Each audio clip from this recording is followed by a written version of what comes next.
Hi, I'm Ian Curtis, and I'm here with Michael Darby, Drew Penny, Blake Grant, and William Meyer for another episode of Real Time Government's Real Time Rewind from our Department of Media. And in this episode, and probably the next one, we will have a debate featuring the Democratic nominee, Michael Darby, and one of the Republican candidates for president, Blake Grant, moderated by Drew Penny. So, candidates, and you guys just get going, and I'll be quiet. Alright. Sure. Okay.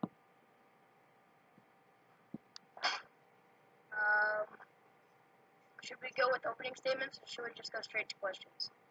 Do whatever you want. Statement, we should get to questions. Alright, let's just get to questions.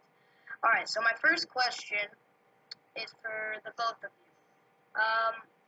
So obviously, you two are on very different sides of the political spectrum.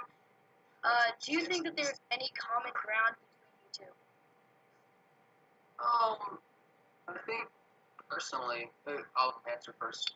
I think we have a certain degree of agreement about individual liberty.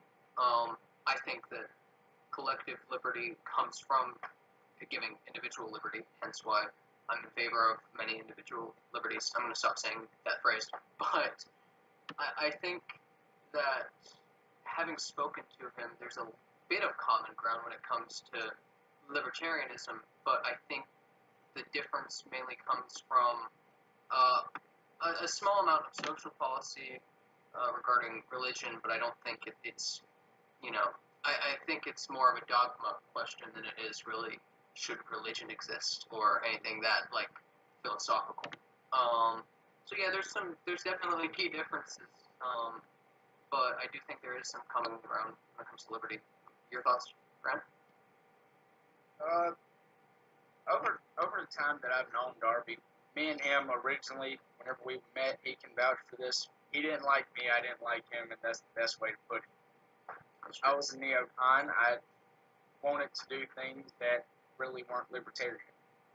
My ideals have changed, my outlook on life has changed, and I realized that we need to trust the individual more. And Darby has believed that too. And like he said, collective liberty comes from individual liberty, because ultimately in society, once one person does something, another person does something, and then comes in a pack of them. Here's one thing that Darby was talking to me about earlier. My views have changed more than he has thought, because I'm a little more libertarian on the drug use. Now, it's your individual liberty to use marijuana or use cocaine. As long as it doesn't harm anybody else, I'm fine with it. My foreign policy has changed, because unless you attack America, it's not our soil, so we really don't need to get in the middle of it. But we do have things that are common ground socially, economically. We ain't got nothing.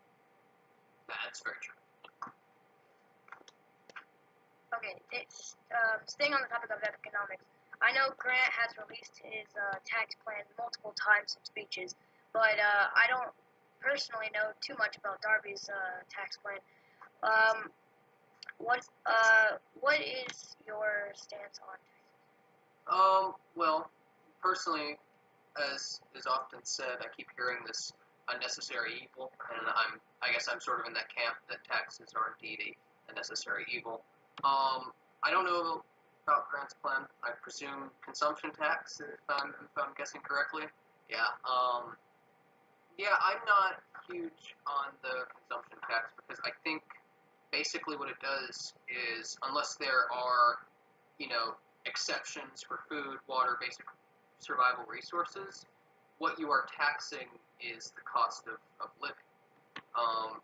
If you're taxing like luxury, that's fine. But I think basically when it comes down to consumption taxes, you could inadvertently even be taxing life. And I don't think that's acceptable. At the same time, the income tax is what I've always favored. It just sort of makes sense.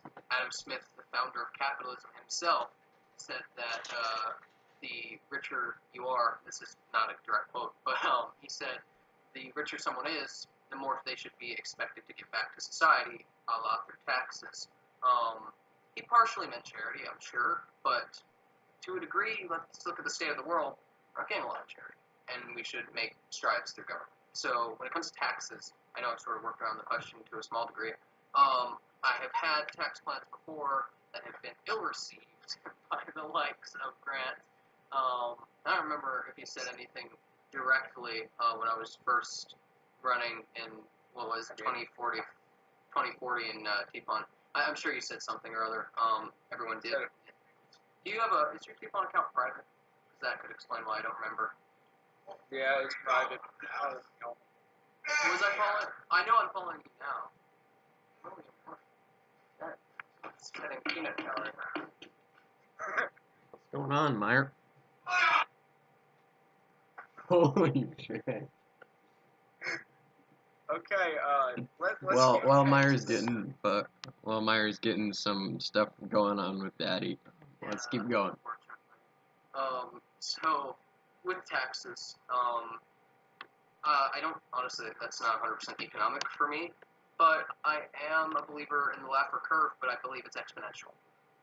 You shouldn't have somebody who's making $10,000 who might be a little bit more pissed off about 22% taxation than somebody who's making $5 billion a year. Now that's rare, I'm aware, but somebody who's making millions, that's not actually as rare these days. And so I feel like taxation is sort of relative to the amount you're bringing in. That's just basic logic on my part. But yeah, I'm in favor of a progressive tax. I don't generally advocate for anything above 40%. I think that's always been where I hit it. Then again, with FDR, it was 90%. So I don't think it's something that should be ruled out completely. In a time of war and pandemic, of course, where you have a major economic crisis that the government is the only route out of, I do believe that the FDR method worked to a certain degree. I mean, it's sort of undebatable at this point. But yeah, progressive tax, income tax, and just basically getting enough money to make positive change in the lives of people. I feel like the point of government is to protect our civil liberties and our rights, and I feel like at this point we are not doing enough of that. We are allowing for corporations to rule over that, with abusive healthcare plans, with all sorts of fraudulent insurance. I feel like it's a system that's cheated a lot of people. The system that we're using now, which is, suffice to say, corporatism to a sure degree. And I feel that personally we should be making positive changes toward healthcare, immigration, etc. Whereas you might need a little more funding. So yeah, maybe some rise in taxes, but nothing that's going to, hurt people. It's not going to be like 80% tax on cigarettes to ensure that poor can't buy cigarettes. Okay, Just saying, this is the reason why they make time limits on Fox and everything. That's true. I appreciate That's true. We should go with 1 minute time limits. That's probably a good idea. Just cut me off when I go too long. Okay, that was all I had to say. You want me to answer the economic question? We're still on the second Okay. question. Sorry, I tuned out because Darby was droning. I know. I've said it multiple times. I'll say it again. My economic plan is simple. It hadn't changed even whenever I was in the Yukon. Consumption tax, 10 to 15% consumption tax, because it's not right to tax somebody on how much they make. Why should we tax somebody on their success? Darby's heard it from me multiple times, and it gives him cancer every time he hears it, but he's going to hear it again. We shouldn't be taxing people on how successful they are. Why not tax it on a lower scale and tax what they make? Now, here's also my thing. You like to say that we have a civil duty to give to the people around us. All right. No, Um. we have a moral duty to do Thanks. that. Thanks but to nothing Darby's else. droning. I think We should be- we're gonna need to cut it off here. But yeah. Thank you all for listening to this first part of the of this debate, and we'll probably be back for another. All right. Thank you for